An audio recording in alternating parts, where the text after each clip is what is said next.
Meu marido me deixou no aeroporto por mensagem porque se arrependia de ter casado com sua segunda opção, mas 2 semanas depois me liga aos prantos após ler o que eu deixei.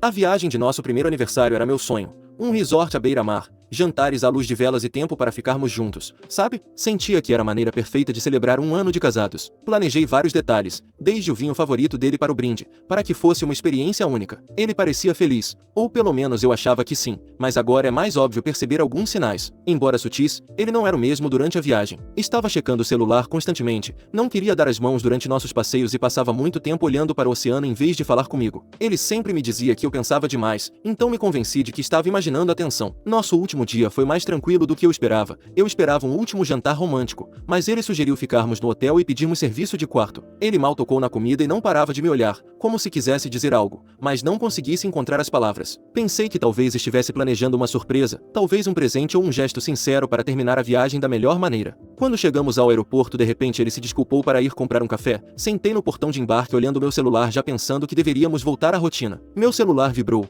Era uma mensagem dele. Quase sorri pensando que ele estava sendo fofo me enviando uma mensagem a poucos passos de distância, mas não era nada fofo. E pensar que voltaríamos à rotina era uma alegria comparado ao que dizia. Ele escreveu que não podia mais fingir felicidade quando não a sentia, que se arrependia de ter casado comigo porque eu não era sua primeira opção e ele havia se conformado com a segunda. Disse que sentia muito, mas que não era justo para nenhum de nós continuar vivendo uma mentira. Ele não voltaria comigo. Me pediu para voltar sozinha para casa e que conversaríamos mais tarde quando ele estivesse pronto. Se isso fosse uma piada de mau gosto, eu esperava vê-lo rindo de algum lugar. Olhei ao redor, mas ele não estava lá. Tinha ido embora. Li a mensagem de novo esperando ter lido errado, mas não. Tentei ligar para ele, mas todas as ligações iam direto para a caixa postal. Ele tinha desligado o celular ou estava sem sinal. Quer dizer, ele tinha acabado de me abandonar em um aeroporto sem nem sequer ter a decência de me explicar as coisas cara a cara. E pior ainda, depois de uma viagem de aniversário, ele poderia ter me dito tudo isso em casa. Eu estava me esforçando para não chorar ali. Havia tanta gente que eu ficaria com vergonha. E também não queria dar o gostinho de me ver chorar para aquele que eu considerava meu marido. Logo as pessoas começaram a embarcar no avião,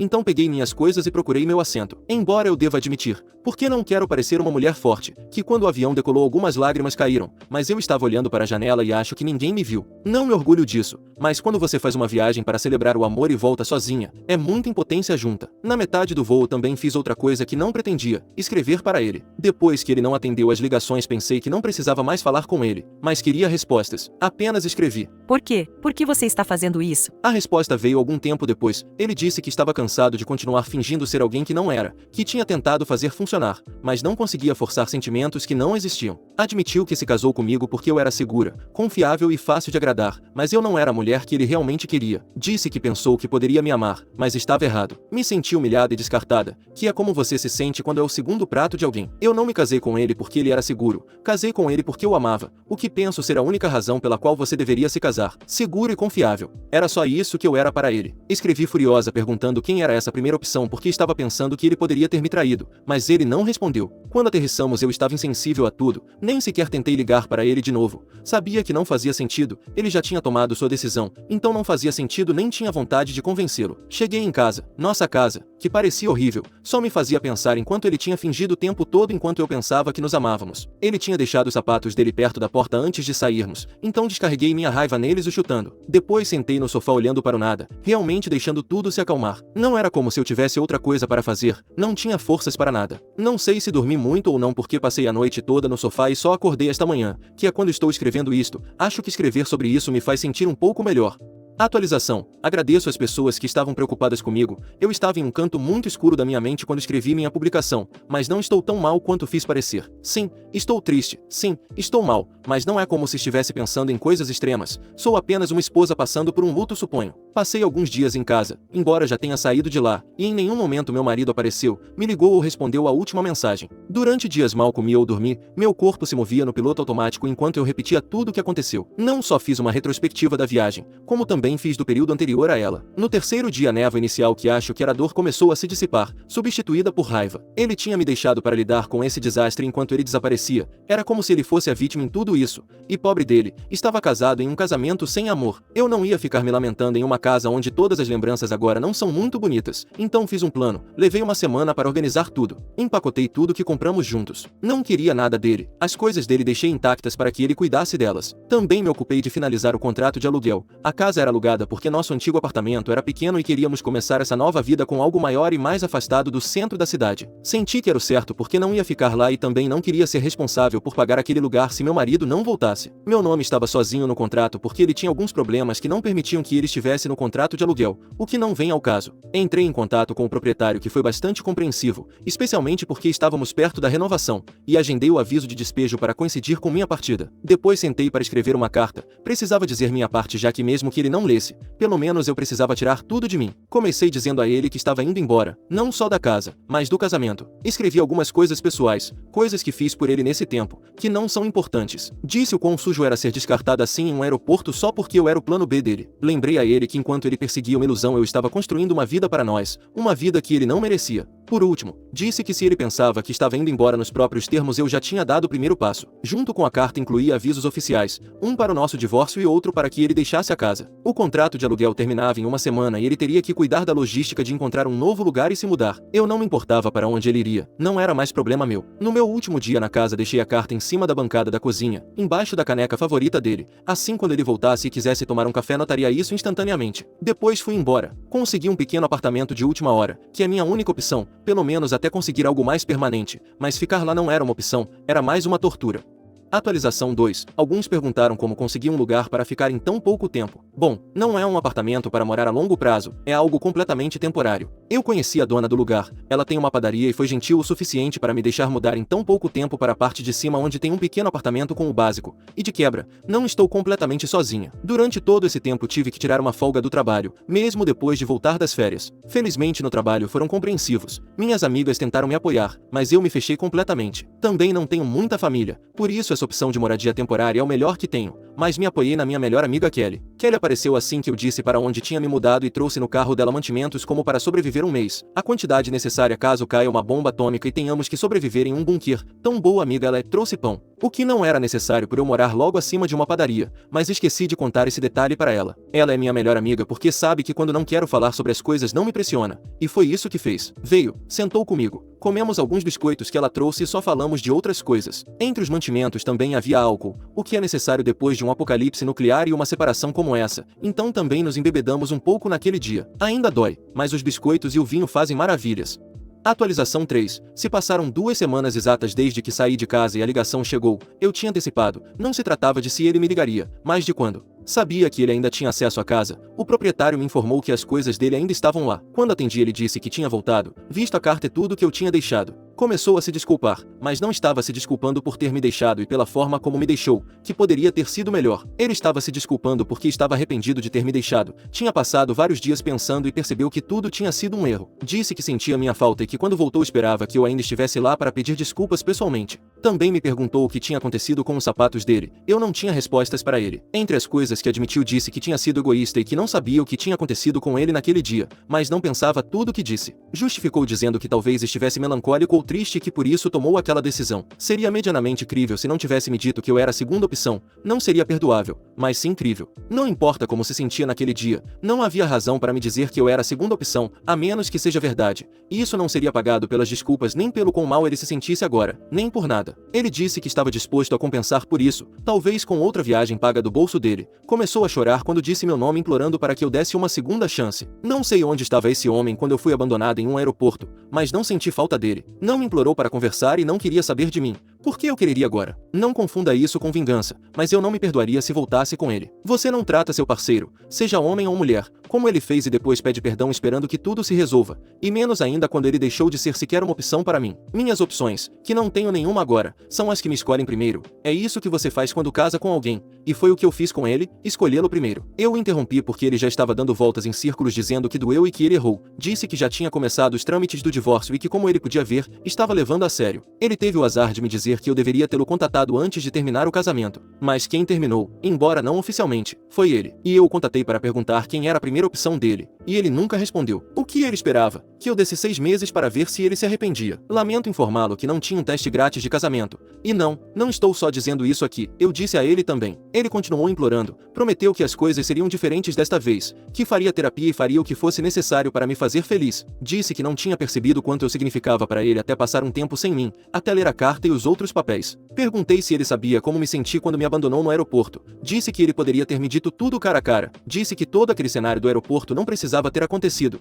E entre outras coisas disse a ele que embora desejasse o melhor para ele, eu realmente não estava interessada. Eu merecia algo melhor, muito melhor do que um homem que termina um casamento por mensagem em um aeroporto depois de umas férias de aniversário. Listar essas coisas me faz perguntar se ele realmente esperava que eu desse outra chance a ele. Quase em um sussurro, porque estava derrotado, ele me perguntou se poderíamos nos ver pessoalmente para conversar. Disse que precisava me ver, se explicar adequadamente, me mostrar o quanto se arrependia de suas ações. Eu queria ver a dor no rosto dele e sentir a satisfação de saber que ele finalmente entendeu o que tinha perdido, mas eu sabia que encontrá-lo só me arrastaria de volta ao caos do qual eu estava tentando escapar. Disse que pensaria a respeito, embora ambos soubéssemos que minha resposta já era não. No entanto, eu disse que o veria por motivos legais.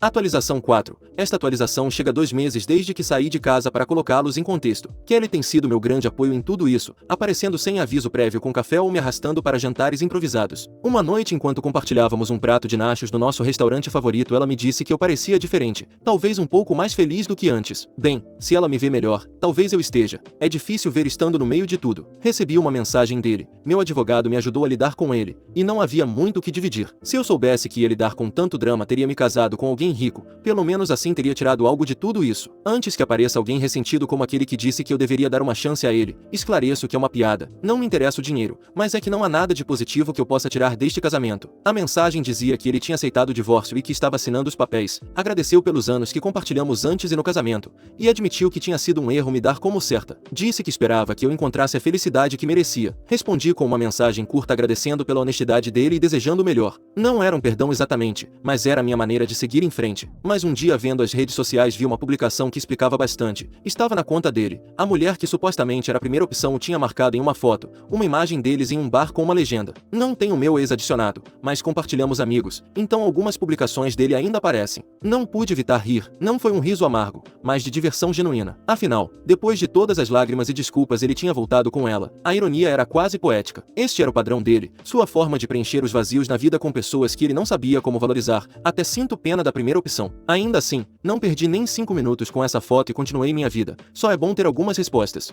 Atualização 5. Não se passaram nem 2 dias desde que vi a foto dele que meu telefone tocou de novo. O que mais ele poderia me dizer? Ele disse que queria falar sobre o divórcio e que não estava pronto para desistir de nós. Perguntei o que tinha mudado desde a última mensagem dele, aquela em que tão gentilmente aceitava o divórcio. Ele disse que tinha cometido um erro ao me deixar ir e interrompi dizendo que não parecia que ele estivesse falando sério. Expliquei que já tinha visto a foto com a ex dele. Ele disse que a foto com a ex não significava nada, que foi só uma saída com uma velha amiga e que as pessoas estavam tirando conclusões erradas. Assegurou que ainda me amava, que não conseguia imaginar o futuro sem mim. Deixei ele devagar porque era divertido ver ele mentindo. Minha resposta foi que as pessoas podem tirar conclusões erradas. A verdade é que não sei o que as pessoas pensam, mas minha conclusão é que a ex dele estava brincando com ele na hora de voltar, e quando isso aconteceu ele não quis ficar sozinho. Ele insistiu que a foto estava fora de contexto e que eu era como aquelas pessoas tirando as mesmas conclusões erradas. Bem, nesse caso, não acho que as pessoas estejam erradas e pensem igual a mim. Ele disse que não a amava, que só tinha entrado em contato com ela porque se sentia sozinho. Mas perguntei: essa não é a mulher que era sua primeira opção? Então ele começou a chorar. Disse algo como que eu era a primeira, que só teve um momento de dúvidas, mas que nesse tempo tinha percebido que eu era a primeira. Perguntei: você percebeu sozinho ou te fizeram perceber? Ele respondeu: eu posso pensar por mim mesmo, não preciso que ninguém me faça pensar nada. Tem certeza de que sua ex não te rejeitou e agora eu sou sua primeira opção porque sua primeira saiu da lista? Não foi isso que aconteceu. Se digo que você é minha primeira opção, é porque penso isso de verdade. Porque sou exatamente como isso, e se Las Vegas aceitasse essa aposta, acho que estaria apostando todas as minhas economias nesse momento. Então, meu quase ex-marido se irritou. Acho que quem tem uma primeira opção é você e está procurando uma desculpa para não me dizer. Estou abrindo meu coração e escolhendo você. E você não faz nada para criar uma ponte entre nós. Uau, fico lisonjeada que você me escolha como segunda opção porque ficou sem a primeira, mas vou passar. Recomendo que procure sua lista e comece com a terceira, talvez ela tenha baixa autoestima e fique com você. Então ele desligou a ligação. Ele me tirou a satisfação de fazer isso, mas acho que dar aquelas respostas valeu a pena. Também tive que parafrasear um pouco aqui porque não eram as palavras exatas dele, mas era o que eu entendi, já que entre o choro e a raiva, algumas palavras não se entendiam completamente. A única coisa que ficou clara é qual é a verdade, mesmo que meu quase não queira admitir. Atualização 6. Não recebi mais ligações chorosas do meu quase ex-marido. Não falta nada para que o divórcio se torne oficial, mas recebi uma mensagem privada da pessoa com quem meu marido estava na foto. Não abri a mensagem imediatamente, não sabia o que esperar e não estava muito preparada, mas deveria ter aberto porque não era uma mensagem tão ruim. Mais tarde naquela noite, depois de debater comigo mesmo, abri a mensagem e a examinei rapidamente. Começou se apresentando como se não soubesse quem eu era. Em seguida partiu para o que me pareceu um tom estranhamente familiar, dizendo que esperava que eu não achasse a mensagem dela inapropriada, mas que achava que era hora de esclarecer as coisas. Ela disse que sabia do divórcio e queria garantir que não tinha nada a ver com isso. Assegurou que ela e meu ex só tinham se reconectado depois que ele disse que estávamos nos separando. Ela enfatizou que agora eles eram apenas amigos e que ela não tinha nada a ver com o que meu marido pudesse sentir. Não havia mais intenções da parte dela. Ela até se atreveu a sugerir que se eu quisesse conversar ficaria feliz em esclarecer as coisas. Neste ponto não há muito o que esclarecer. A mensagem dela e a do meu ex deixaram as coisas muito claras. Mesmo sem a mensagem dela, não acho que ela fosse a razão pela qual meu casamento desmoronou. Pelo menos não diretamente. Respondi que estava tudo bem e que não precisava de mais explicações. Não sei, mas tenho a sensação de que ela não foi a vilã aqui. Não vejo por que ela me escreveria, a menos que se sentisse culpada por ter destruído um casamento indiretamente. Ou seja, se ela teve algo com meu marido, não me escreveria neste momento. E meu marido estaria com ela em vez de me ligar chorando para que eu desse outra chance. Se eu estivesse envolvido em algo assim, acho que também tentaria limpar meu nome. Mas se eu estiver errada aqui, o que não digo que não estou, não é como se importasse realmente. Estou seguindo em frente. Ela é livre para ficar com meu ex se quiser, especialmente se já esteve com ele durante meu casamento. No dia seguinte mencionei casualmente para Kelly que queria ver a mensagem. Ela pensa como eu sobre isso. Agora ela está me ajudando a mudar para um lugar mais permanente, um que não cheire a padaria o dia todo. Não é porque eu odeio, é porque não ajuda a me manter magra se a única coisa em que penso é em comer aquelas coisas. Já disse à proprietária que ela deveria decorar o lugar e publicá-lo no Airbnb como uma experiência gastronômica. Tenho certeza de que ela ganharia muito dinheiro. Acho que na próxima semana ou na outra o divórcio estará pronto. Talvez seja a hora de começar a procurar minha primeira opção, uma em que eu também seja a dela, mas sem pressa porque ficar sozinha não é tão ruim assim.